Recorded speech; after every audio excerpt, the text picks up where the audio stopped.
Donc, si vous n'avez pas d'autres questions, là j'ai une question qui arrive, visuelle, parce qu'il m'a montré, on va pas parler. Donc en fait, il y a des gens qui ont reçu, qui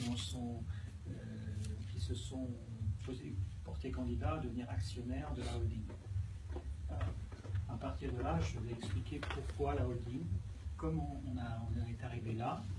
Malheureusement, on n'a pas pu faire autrement, et comment ça se construit. Donc je l'ai fait ce matin, je le refais cet après-midi. Pas besoin de réécrire, ça tombe bien. Donc en fait, on a, oui, le problème de ce lancement, qui est une réussite, c'est que ça nous enseigne beaucoup de choses.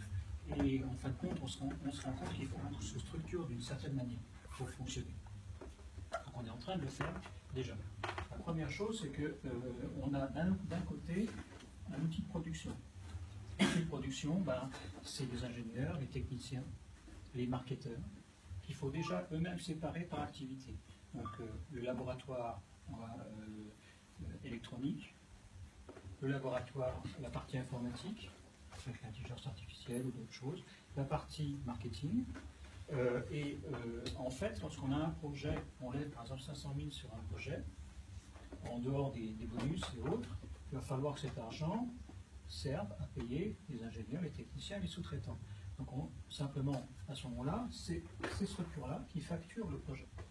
Ils disent, moi j'ai besoin de 200 000 euros de développement électronique, c'est le laboratoire électronique qui facture le projet. Dans une structure de société de services sur les projets. Ça nous permet de quantifier exactement les montants dont on a besoin et de les amortir plus facilement. Parce qu'aussi, il y a d'autres cas de figure, c'est-à-dire qu'on a 10 ingénieurs par exemple, sur un projet, mais combien de projets peuvent-ils faire simultanément? Ce qui nous permet d'avoir un coût plus faible par projet, donc d'optimiser les coûts de développement, et ainsi de suite.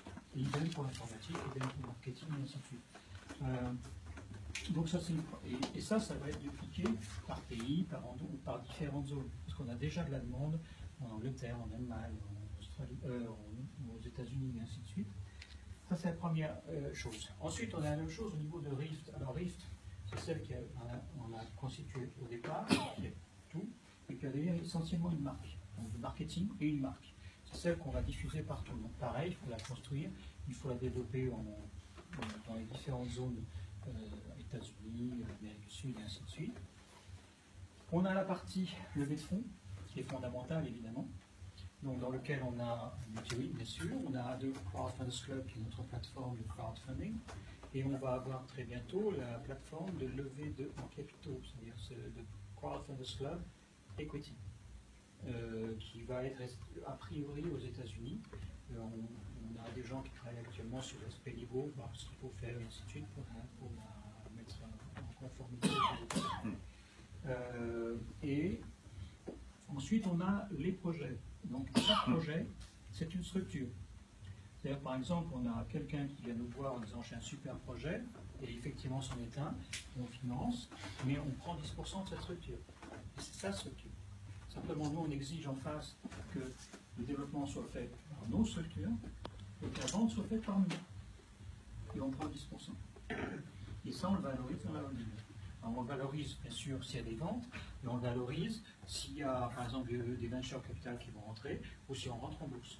Donc, il y a tous ces éléments qui permettent de le faire. Sauf qu'ici, ça se multiplie par projet. C'est 10 projets, 10 sociétés. 20 projets, 20 sociétés, etc. Et donc, ça nous fait 20 participations gratuites ici. Voilà l'intérêt de la holding. Et ainsi de suite. Plus on monte, plus on a. Et nous, ça nous permet de structurer. Chaque société ici facture finalement ses services sur un projet lambda et prend une marge, ce qui lui permet aussi, elle, de se structurer. D'accord. En général, 35% de marge. 30-35%.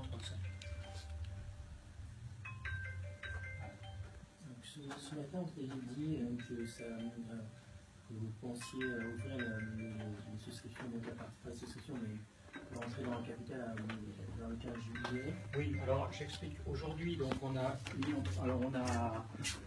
donc la holding va être au Luxembourg. C'est bon parce que ça permet de me relocaliser. Donc, c'est un peu évident au Luxembourg pour un tas de raisons. Allez sur Internet pour comprendre.